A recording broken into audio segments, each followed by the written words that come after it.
ही डरपोक लोक आहेत, हे बहाणेबाज लोक आहेत, हे रडणारे आहेत.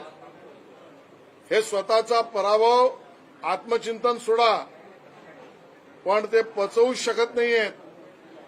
आणि म्हणून यांचं नाव मी रडके असं ठेवतोय. रडके आहेत. काही ना काही बहाणेबाजीने रडकेपणा करणं यापेक्षा दुसरं काही नाही. थोडी जरी अक्कल असेल तर आत्मचिंतन त्यांनी करावं.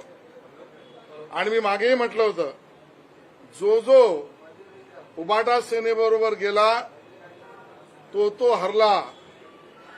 त्याचं राजनैतिक पानिपत झालं.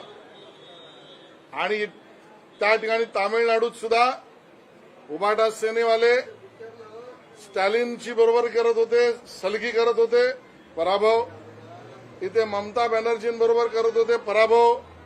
त्यामुळे जो उबाटा सेनेबरोबर गेला तो पराभूत झाला, हे स्पष्ट चित्र आहे.